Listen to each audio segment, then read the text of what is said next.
was diagnosed with acute leukemia. Being a small town little farm kid, and I said, okay, how do we get rid of it? Just bottom line, give me the bottom line.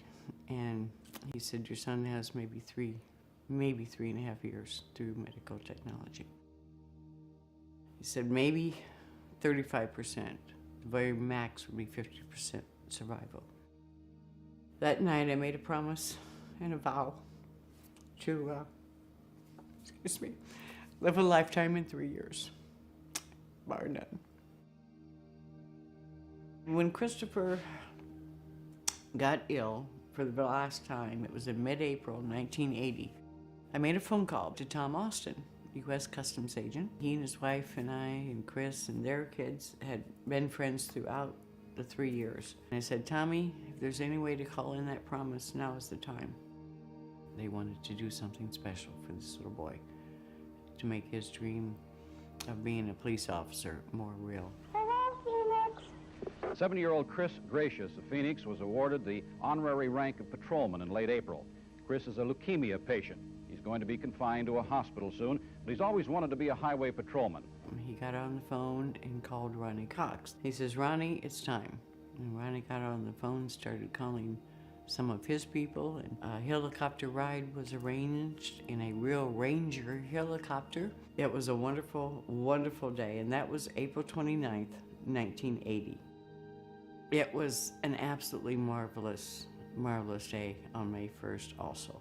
Chris changed into his uniform. He had his helmet, his Smokey the Bear hat, full uniform. Chris strapped on his little gun and holster set, and he was ready for anything. On May 2nd, which was a Friday,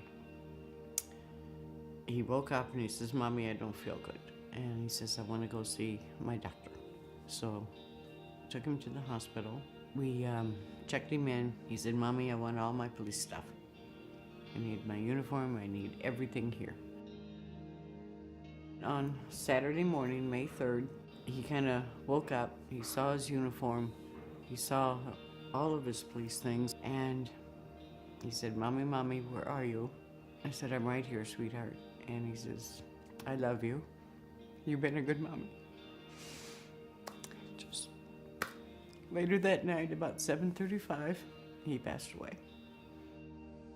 7-year-old Chris Greicius lost his battle for life to leukemia, but the last... Later that night, about 7:35, he passed away. 7-year-old... I love you. You've been a good mommy. Just later that night, about 7:35, he passed away. 7-year-old... I love you. You've been a good mommy. Just later that night, about 7:35, he passed away. 7-year-old Chris Greicius lost his battle for life to leukemia, but the last week of his young life was a happy time for Chris, his parents, his friends, and the Department of Public Safety. Everyone has a reason. I believe we're all put on this earth for a purpose, for a reason. And I believe Chris's reason was for this group. Tom and Ron and I stood in the middle of a GPS parking lot after Christopher's first day on the 29th. And Tommy says, we're gonna do this again. It just took people caring to help make this little wish come true. It just started like a snowball going down the hill, getting bigger and bigger and bigger. Everybody wanted in on it. They just wanted to do something to make this little boy happy. And I think that is so wonderful, because that's what Make-A-Wish is.